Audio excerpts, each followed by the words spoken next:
welcome to the Indian River County Chamber's Candidate Interview Series. My name is Andrea Beam. I'm the president of the Indian River County Chamber, and I am joined by Thomas Lange, who is running for school board in District 2. Thomas, thank you for being here. Thank you for having me. Yeah. Would you like to start out by telling us a little bit about yourself and what brought you to this point? Yeah, it all started in 2005 when I got a recommendation to go and interview for a teaching/coaching position at Sebastian River High School. And I was a history major in college, went right up to Florida Tech, and I took the interview and they said, "You're going to be teaching English." I said, "Okay, I can do that." And you're going to be coaching rowing and starting a rowing program. And I loved every second of it. It was obviously a challenge. Being a teacher is a challenge, but definitely a very worthy profession. And I immediately enjoyed the connection that I had with the students and the ability to help them through and guide them as much as possible inside the classroom and outside. And so I was at Sebastian River High School up until I took a year off. I took a position in the gas fields in Pennsylvania to try a career change or try something new, and then found my way back to the classroom. And then I took a role as a career and technical education specialist. I actually know this office pretty well, not this office, but the conference room. We did like a monthly roll call of CTE and how we can support businesses, local businesses, and get an idea of what they're facing with employees, what they're looking for in employees, and try to find those possible chances for our students to come right out of our CTE programs and go to work, and or try to curtail some of the things that we were doing in our classrooms and programs to, maybe it's soft skills. And we heard that a lot, hey, make sure they know how to write a resume, or hey, when they're interviewed, this is what they should do. This is what they should wear, how they should act. And so, we would take that information back to our teachers, and that would eventually get to our students. So then I took that, and where my current position is what I was doing in the district, which is trying to build programs and stack credentials, which is industry certifications, so our students could even go into the workforce with those credentials and get a job. I'm now doing for a company. I work from home in Sebastian, District 2, and I do that around the state and country. So just got back from the state CTE conference, and I got to talk to the amazing CTE leaders around the state and some wonderful teachers, so it's always great. Nice. So, and here I am. Cool. We'll talk a little more about CTE later on. Yeah, absolutely. But what is motivating you to run for the school board in this term, and what would be a couple of your main priorities if you get elected?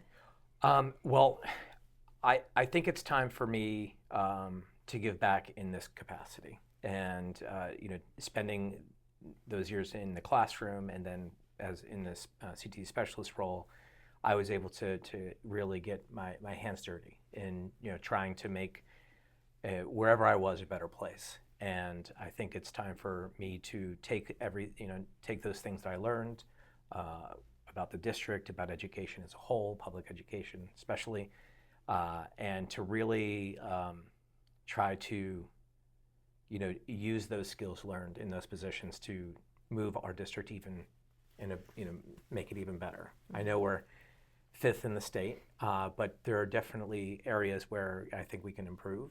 And I would really like to, again, like I already said, really get my hands dirty and be able to focus on kind of the bigger picture and really help drive the vision, the yearly vision, and then kind of the overall of where we want to be as a district, and have that perspective that I've gained, and really make or really help, not especially with the professionals that are there in the district that are amazing, be able to take what they bring to us, the school board, and to really look at it with a fine-tooth comb and try to make the best decision for everyone. So again, I think it's a natural progression for me, and something that I feel like I all the success and everything that I've enjoyed professionally, I think it's time to give back. So Great. yeah. So going on down the continuing or career technical education path. So the Chamber of Commerce, as you know, supports the business community and represents our local employers, both the Sebastian Chamber, who I'm sure you're very familiar with, and the Indian River County Chamber. So what do you see the school board's role in helping to facilitate the CTE programs, kind of prepare students for the workforce through internships and that kind of thing? I think this is the part that really excites me the most about having, the knowledge that, there's a lot. It's not just, hey, anymore like, hey, I just want to, I just want to be in the auto shop and I want to work on cars, right? It's more about finding pathways for students for gainful employment, right? And that might end after high school. That's fine.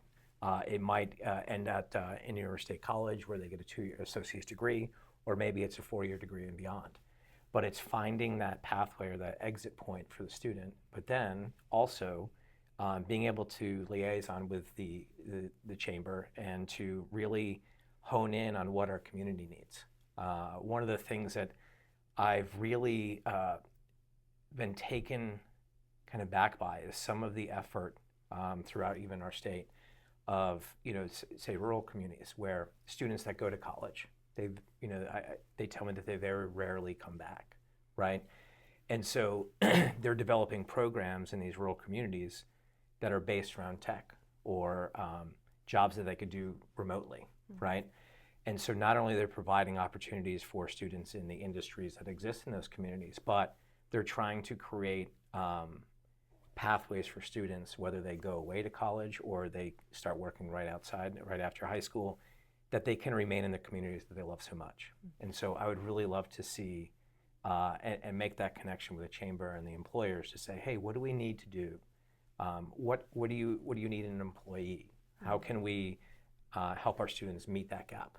And how can we, again, there's nothing more, I guess, fulfilling is being gainfully employed, right? And having the money to provide for you and your family. And so how do we bridge that gap, and how do we get the students within our community to understand that there are opportunities here, and keep them here, and keep them happy, and keep our community growing, and that community pride that so many of our students have.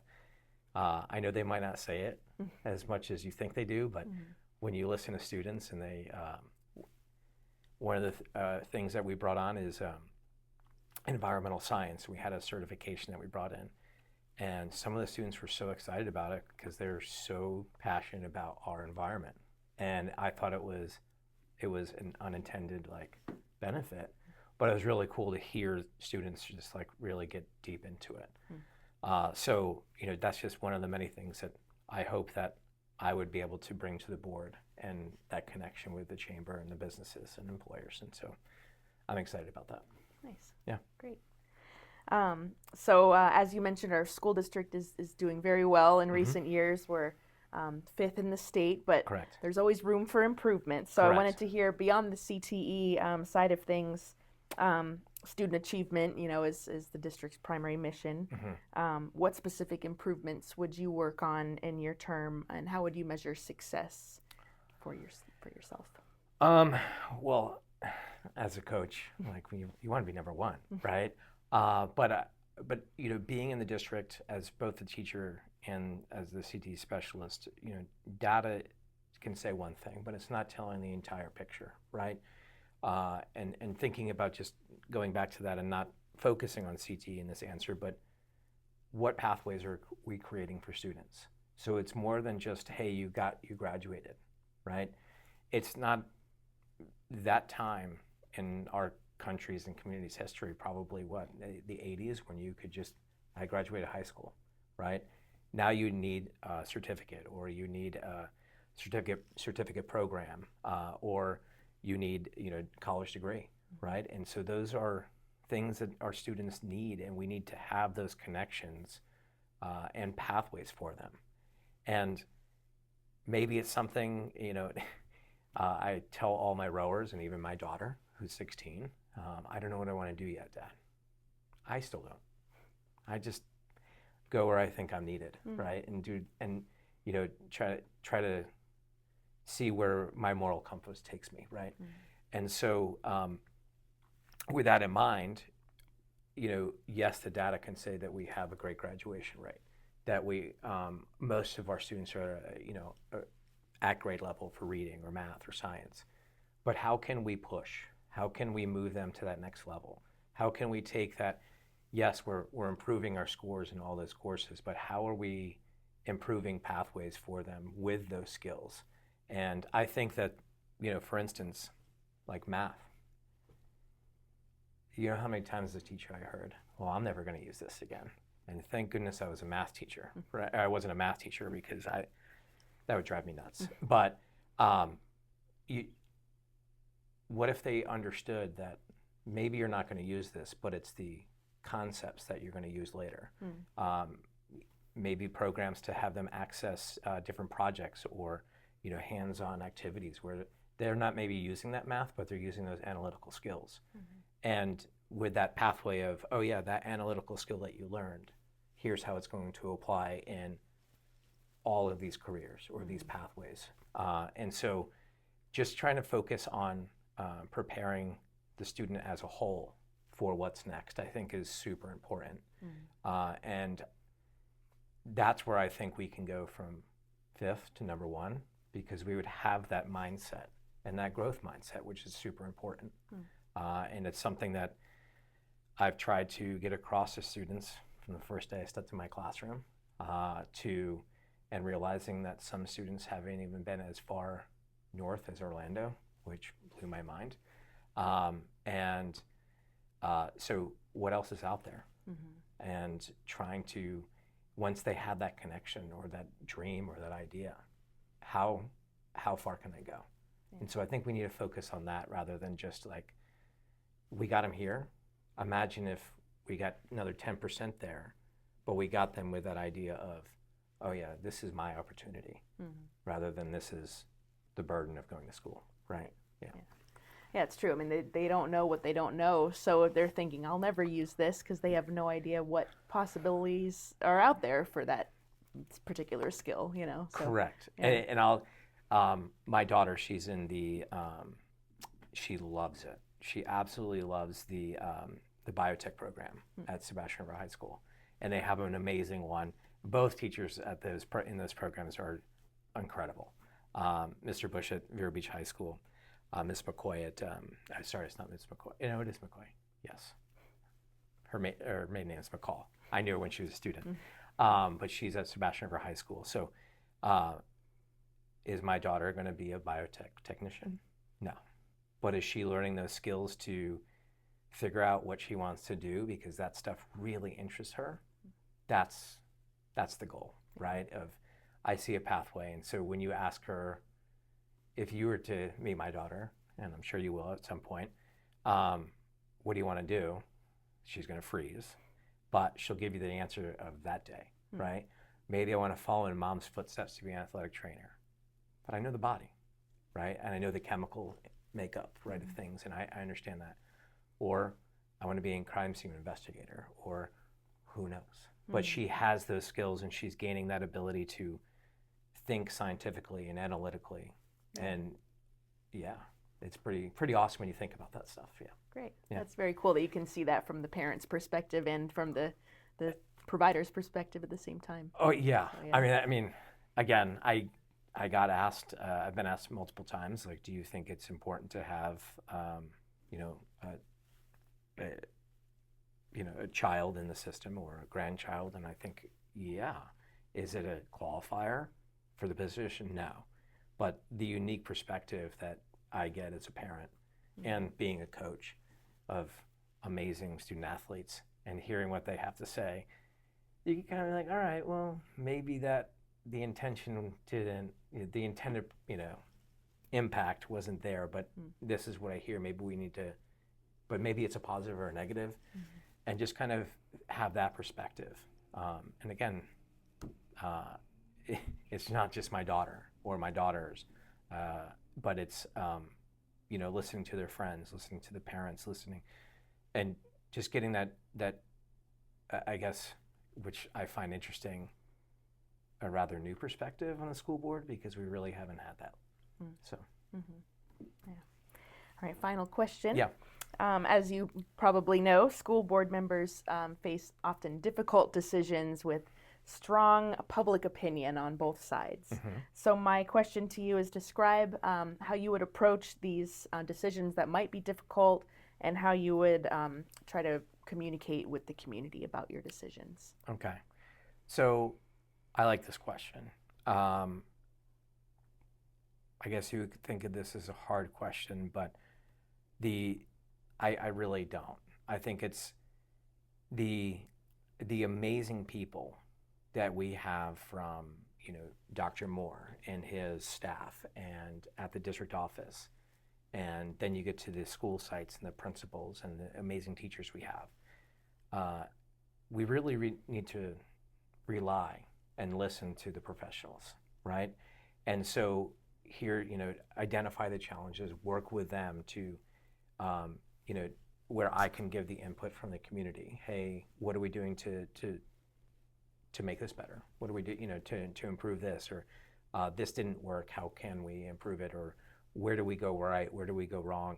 And it's that analytical and data-driven kind of mindset, but then also working and trusting professionals who are in it day to day to help you come to a conclusion that would serve all students, not just a pocket here or a pocket there. And I think that's incredibly important. And yeah, like, everyone is going to have their opinion, and that's the amazing thing about this country, is everyone has their opinion. You can have it, and that's your right. But then it's also, when you take on that kind of, I think when you take on that kind of leadership style of, relying on those that are in it, that know way more than you, right? I don't pretend to know. I know a little bit about a lot, but not enough to make decisions, and that's where you would rely on those professionals. And that's where you rely on the data. That's where you rely on, maybe it's something from the State Board of Education, the Chamber, or Career Source, talking about jobs and everything like that. What do we have in front of us? What is the trend? Where have we been? And how do we get beyond, how do we overcome a hurdle, or how do we push beyond that? That's where I think, that's accountable leadership, right? And then I also think it's transparent, right? Decisions are made on that level rather than a personal approach. Right. Yeah. Makes sense. Great. So are there any final thoughts you would like to share, or anything we haven't covered that you'd like our viewers to know?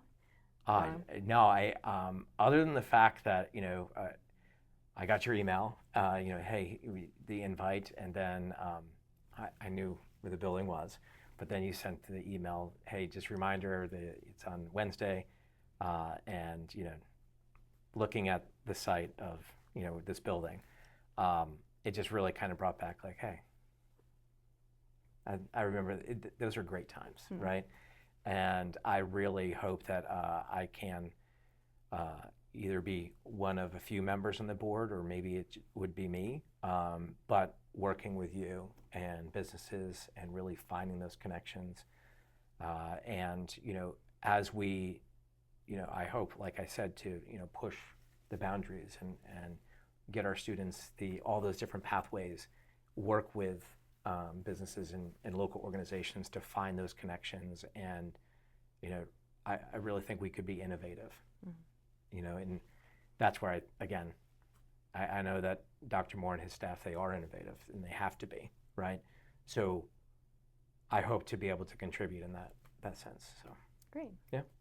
Well, best of luck, and it was nice to meet you, and nice to meet you as well. Glad to have you back at the Chamber. I'm happy to be back.